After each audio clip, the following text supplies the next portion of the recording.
longe dessa postura de Estevão. Estamos longe. Porque, meu irmão, minha irmã, a gente vê apenas, por exemplo, o marido que traiu.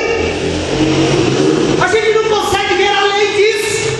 A gente vê apenas a situação ou o fato da mulher ter ido embora. Ela nos abandonou, ela abandonou o quarto. A gente vê apenas o fato do namorado ter ido embora.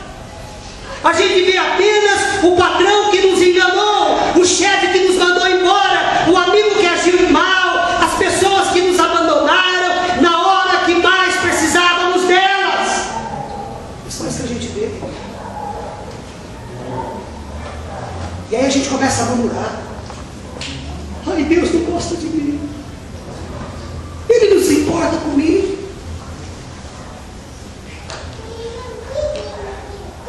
Meu irmão, se eu estiver errado, me fale, porque eu tenho para mim que só conseguimos ver o visível. Mas, querido, o Espírito quer mostrar-nos o que está para além do visível.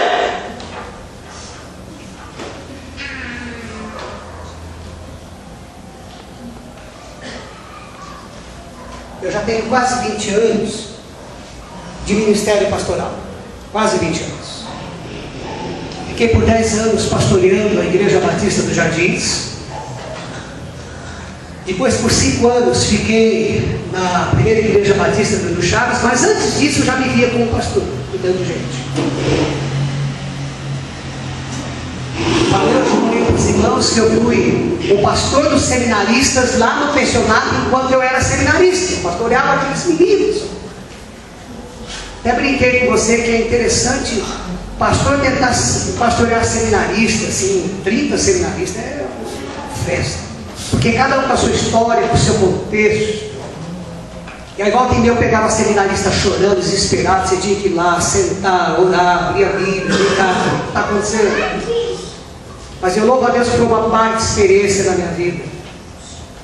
Mas, querido, um dos casos que mais me impressionou e que tem a ver com essa coisa de olhar além, da gente não ficar preso apenas ao visível, a gente parar com essa maneira de ficar reclamando, murmurando, questionando.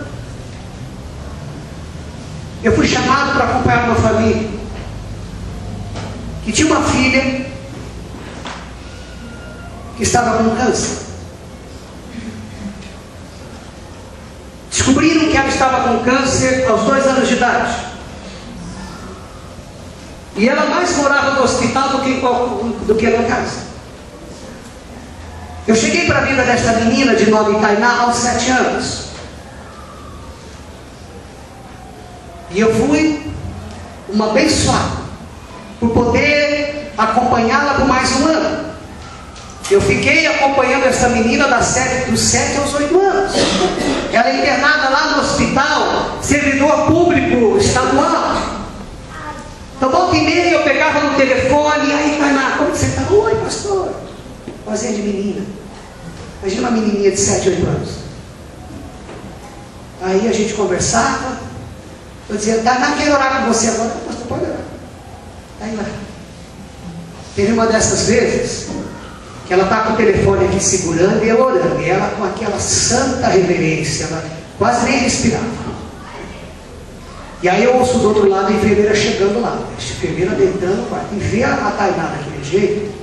Tainá, fala comigo. E a Tainá com aquela santa reverência, ouvindo a oração, quase nem respirando, e a enfermeira foi ficando apavorada. Tainá, está tudo bem com você? Tainá, fala comigo. Eu falei, Deus, eu vou ter que terminar essa oração, porque senão a enfermeira vai dar um treco. E terminei a oração.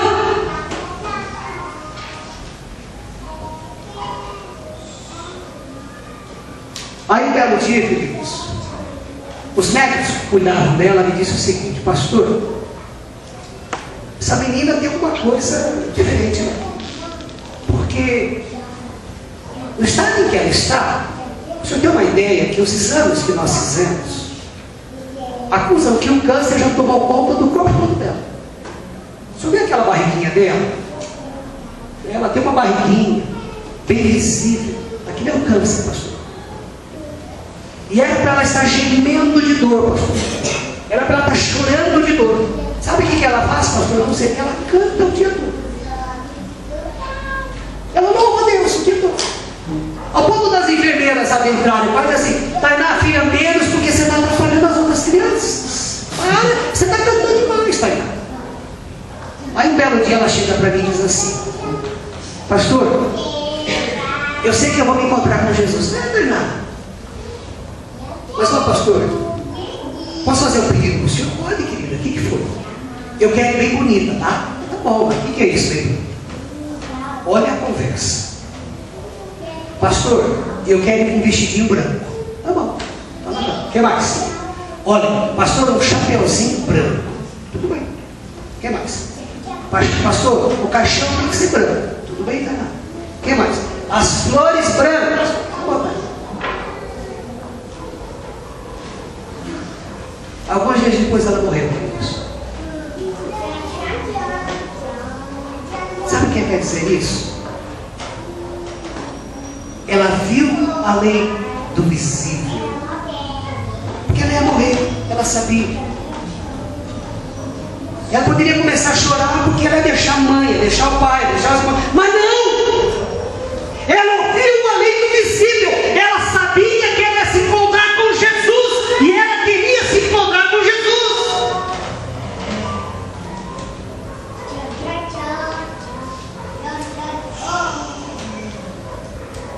E aí eu tenho até uma tese, querido, que volta e meia eu defendo essa tese. E eu falo para as pessoas. E muitas vezes, dependendo da situação em que elas se encontram, e talvez falta um pouco da minha sabedoria, elas têm dificuldade em aceitar. Porque eu digo que Deus, Ele pode muito bem me salvar da morte, mas Ele pode também me salvar por meio da morte. Eu vou ter que passar pela morte para ser salvo.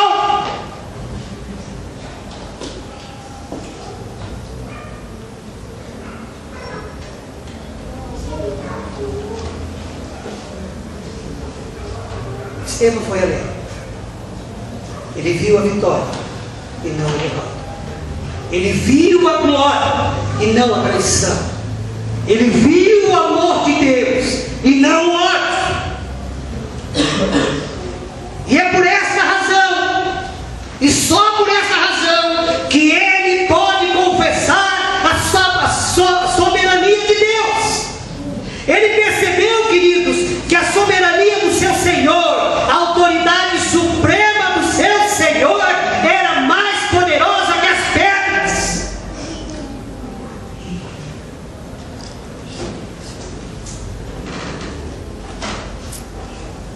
E olha,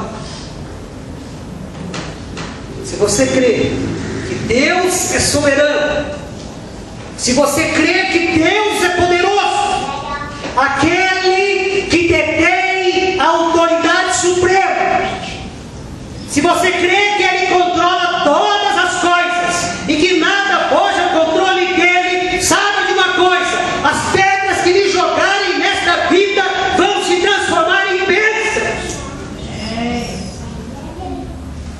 Porque diz a palavra de Deus: todas as coisas cooperam para o bem daqueles que amam a Deus. Às vezes, querido, Deus Ele vai te levar para o deserto para que você aprenda algumas coisas. Semana passada nós recebemos um casal em casa e nós tivemos o privilégio de ser padrinhos deles, lá no casamento deles. Nós fomos abençoados por Deus, eles nos convidaram. E aí, imagine a situação: ele tinha um salário de 7 mil reais, era o salário dele. Ele foi convidado para essa empresa, ele mal completou 3 meses, ele foi mandado embora. Aí a casa caiu. Imagina, pessoa que tem um salário de 7 mil reais, no dia seguinte não tem mais nada, pagando aluguel, pagando a faculdade da esposa, pagando o inglês tanto dele como dela, e com uma dívida de 40 mil reais. Imagine, a casa caiu. E aí a gente trabalhava com eles essa coisa de além do visível. E ele dizia, sabe, pastor, que teve uma hora que nós separamos, né, assim, eu fiquei, que além de minha esposa, eu e minha esposa, nós recebemos em casa outro casal de padrinhos, e aí teve uma hora que nós separamos, as meninas ficaram com a esposa dele, e nós ficamos com ele. E aí ele dizia assim, sabe, pastor, eu não tenho a menor dúvida em afirmar aqui, que Deus quer trabalhar algumas coisas na nossa vida. A minha preocupação não é com Deus, não. Porque eu sei, eu acredito que todas as coisas cooperam para o bem daqueles que amam a Deus. Esse não é o meu problema. A minha questão hoje é a seguinte: Deus, aonde que o Senhor quer trabalhar na minha vida? Onde que o Senhor quer trabalhar na vida da minha esposa? Porque nós não queremos dificultar este processo. É deserto, vamos lá. Eu me lembro, queridos, que uma ocasião eu preguei um sermão na igreja em que eu pastoreava, que o tema era assim: um lado de Deus que nós só conhecemos no deserto, nas tempestades. O problema é que eu e você não gostamos de deserto, não gostamos de tempestades, não queremos lidar com problemas. Agora Deus manda problema para o nosso crescimento. E a gente deveria começar a louvar a Deus por conta dos problemas. E eu estou caminhando para o final, estou preocupado com o nosso horário, mas eu preciso falar aqui ainda uma outra qualidade de um cristão cheio do Espírito Santo, que é a sétima. Porque eu percebo aqui Estevão seguindo o exemplo de Jesus. Quem é pleno no Espírito segue o exemplo de Jesus, vive como ele viveu, age como ele agiu, morre como ele morreu. Queridos, Estevão morreu como seu mestre. Se não, vejam aí 1 Pedro capítulo 2 versículos 21 e 24. Foi para isso que ele os chamou. O próprio Cristo sofreu por vocês e deixou o exemplo, para que sigam os seus passos.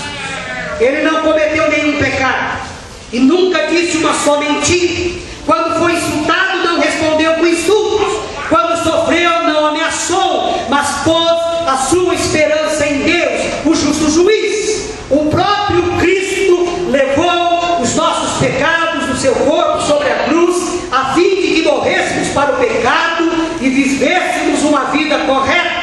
Por meio dos ferimentos dele, vocês foram curados.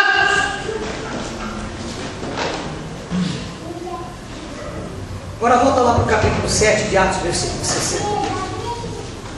Imagine a cena aqui. Estevão foi condenado à morte por apedrejamento. Tente imaginar a cena: pedra sendo atirada, caindo em cima de Estevão, sangue jorrando por todos os lados.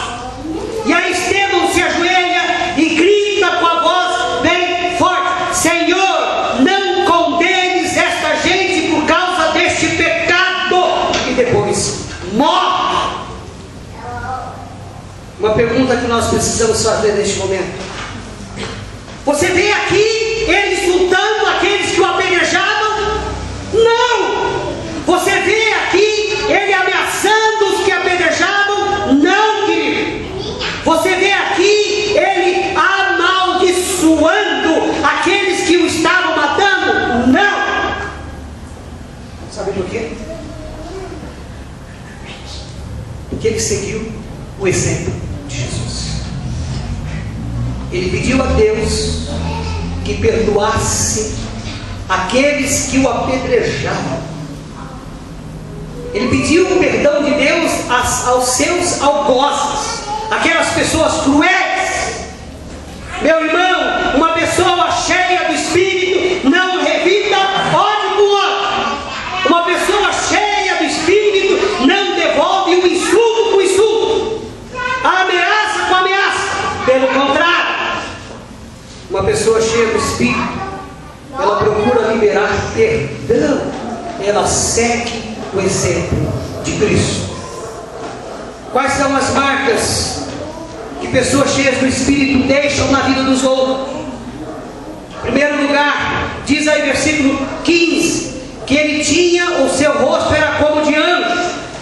Olha, querido, o rosto de Estevão parecia de anjo, não porque ele fosse angelical, mas os homens percebiam que havia algo de divino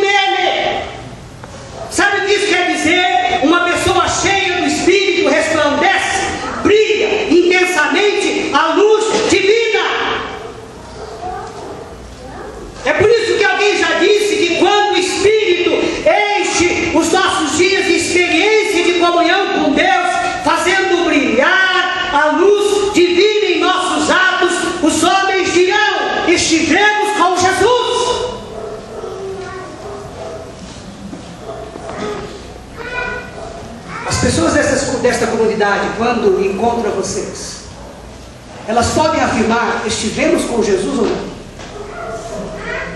O povo do lado aqui, vocês sabem muito bem o que eu estou dizendo, a quem me refiro. Quando eles se deparam com vocês, eles podem fazer essa mesma afirmação: estivemos com Jesus?